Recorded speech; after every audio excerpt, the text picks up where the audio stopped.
Psaume 109, psaume imprécatoire. Dieu de ma louange, sors de ton silence. La bouche de l'impie, la bouche du fou s'ouvre contre moi. Il parle de moi pour dire des mensonges. Il me cerne de propos haineux. Il m'attaque sans raison. Au prix de mon amitié, il m'accuse. Moi qui ne suis que prière. Ils me rendent le mal pour le bien. Ils perdent mon amitié de leur haine. Changeant un impie de l'attaquer, qu'un accusateur se tienne à sa droite, à son procès, qu'on le déclare impie, que sa prière soit complétée comme une faute. Que les jours de sa vie soient écoutés, qu'un autre prenne sa charge, que ses fils deviennent orphelins, que sa femme soit veuve. Qu'il soit errant, vagabond, ses fils, qu'il mendie expulsés de leur ruine, qu'un usurier saisisse tout son bien, que d'autres s'emparent du fruit de son travail, que nul ne lui reste fidèle, que nul n'ait pitié de ses orphelins, que soit retranché à sa descendance, que son nom s'efface avec ses enfants.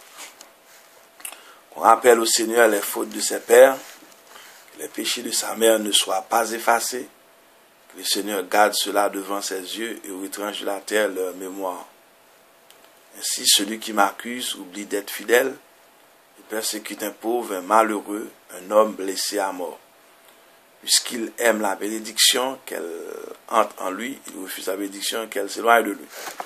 Il a revêtu comme un manteau la malédiction qu'elle entre en lui comme de l'eau, comme de l'huile dans ses os, qu'elle soit l'étoffe qui l'habille, la ceinture qu'il ne le quitte plus. Ainsi que le Seigneur paiera à mes accusateurs ceux qui profèrent le mal contre moi. Et toi, Seigneur, tu agis pour moi à cause de ton nom, ton amour est fidèle. Délivre-moi. Moi, je suis pauvre et malheureux.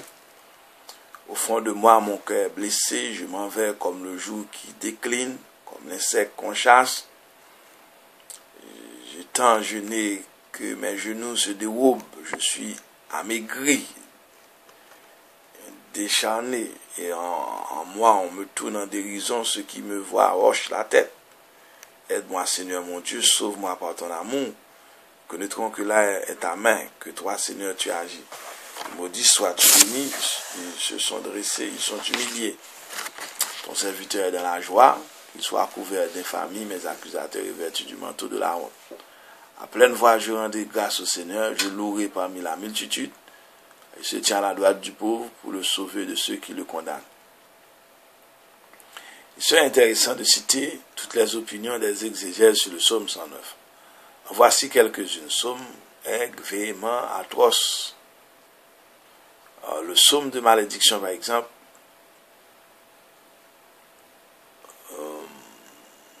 la litanie des précautions, la Bible de Jérusalem, le poème le plus étrange.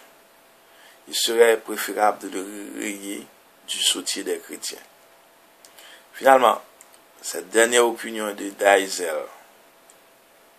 prévalue et la suite de Vatican II, le psaume 109 disparu de la liturgie des heures de Bréviaire.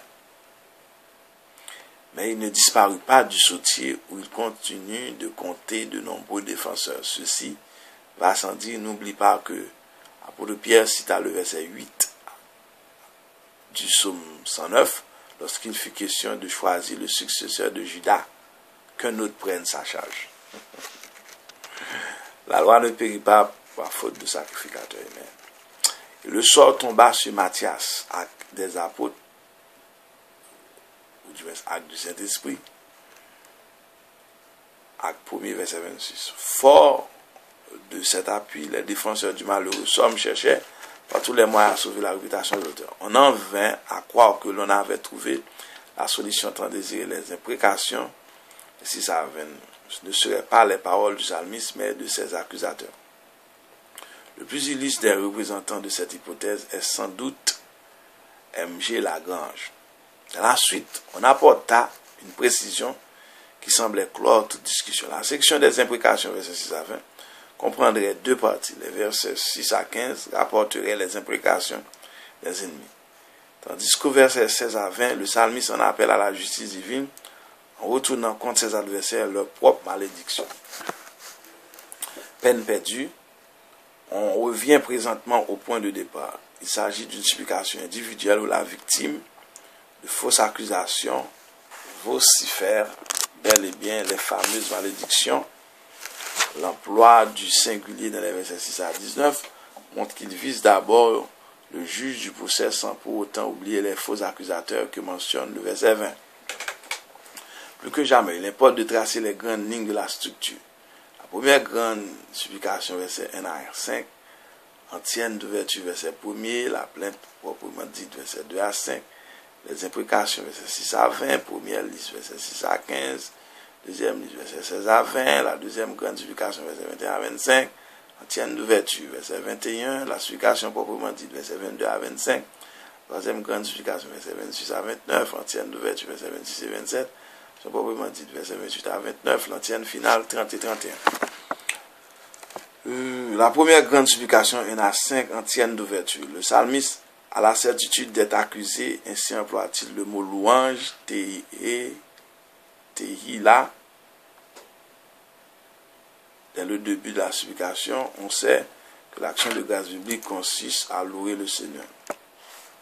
La plainte proprement dite, verset 2 à 5. Le silence de Dieu est quelque chose d'effrayant. Nous en avons déjà parlé dans les cas présents. Le silence de Dieu est particulièrement dramatique car le suppliant s'apprête à présenter sa plainte devant le tribunal divin. En outre, le silence de Dieu s'oppose aux cris que poussent ses adversaires. Remarquons les images employées pour les décrire. Leur bouche s'ouvre contre le juste comme des gueules de monstres. Ils le scènent de propre haineux comme une armée assiège une ville. L'échange de son amour, il l'accuse faussement, verset 4. L'échange de son amour, il le haït, verset 5. Les imprécations, verset 6 à 20, elles sont au singulier, adressées à un seul et même personnage. Est-il possible de l'identifier? On y voit la personnification du mal qui anime les ennemis du juste. Il semble préférable de l'identifier au juge corrompu qui prend parti pour les faux témoins. Le verset 20 nous apprend qu'ils sont nombreux. Quoi qu'il en soit, l'énumération des imprécations comporte deux listes différentes, verset 6 à 15. Verset 16 à 20. La première liste, verset 6 à 15, elle comprend 20 imprécations. Pour en saisir le sens, il est nécessaire de rappeler que contrairement à ceux qui les font prononcer par les ennemis du psalmiste, nous les attribuons. Il les adhère suivant cette hypothèse au juge corrompu qui prend parti pour ses accusateurs.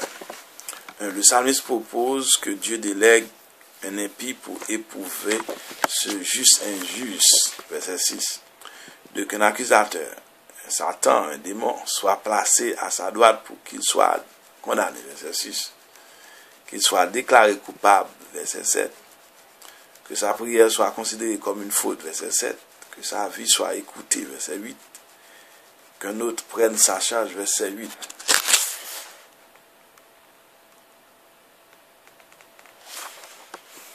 Que ses enfants soient orphelins, verset 9. Que sa femme devienne veuve, verset 9 encore. Que ses fils soient d'éternels vagabonds, verset 10.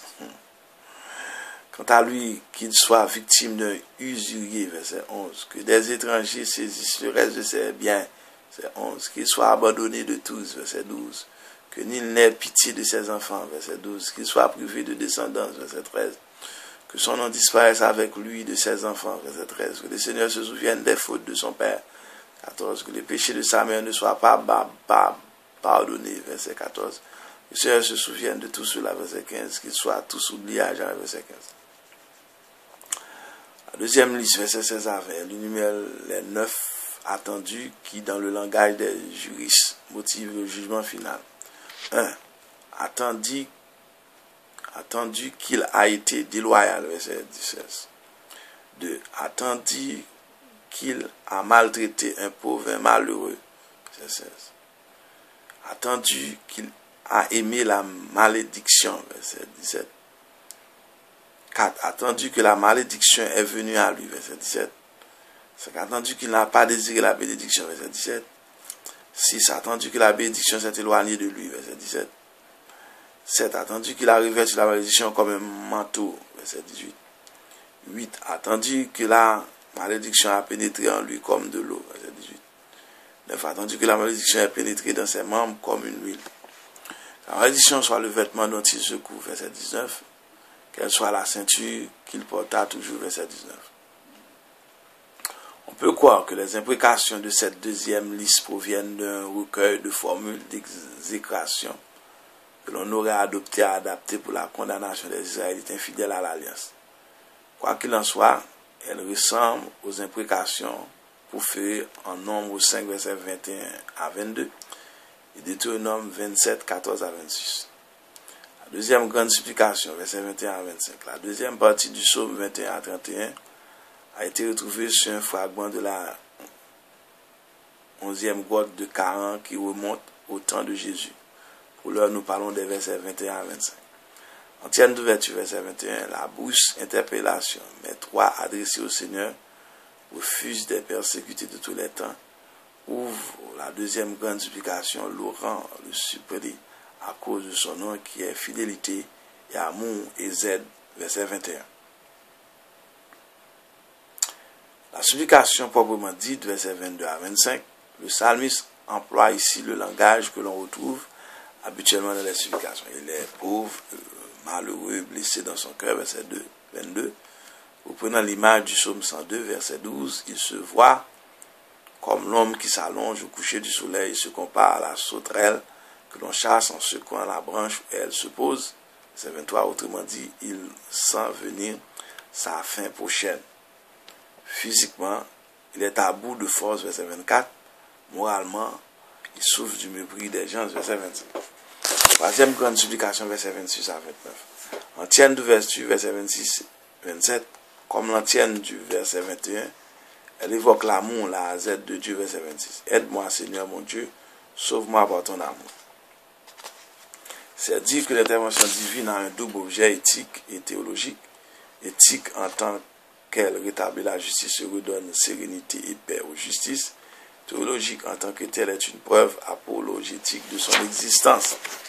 La supplication proprement dit, versets 28 et 29, le psalmiste reprend la seconde liste des imprécations, verset 16 à 20. Le verset 28 développe le thème de la malédiction du verset 17. Quant au verset 29, il est la reprise du verset 18, la malédiction comme un manteau que couvre l'ennemi du juste. L'antienne finale, verset 30-31, elle reprend les trois antiennes précédentes, 1, 21, 26, et fait reparaître tous les personnages du psaume. Le suppliant promet de rendre grâce, Toda, et de chanter les louanges du Seigneur, son protecteur, verset 20.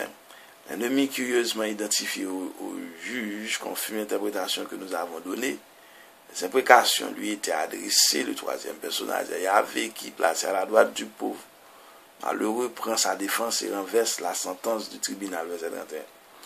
Le paragraphe que nous allons citer en guise de conclusion peut servir de justification aux nombreuses imprécations que nous rencontrons dans les psaumes.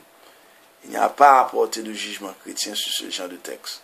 Le plaignant se défend comme il peut en face d'un faux témoignage, avec les moyens que lui offrait la société de l'époque, qu'il nous suffise de reconnaître en lui tant de victimes de nos erreurs judiciaires. C'était le psaume 109. À très bientôt pour le psaume 110.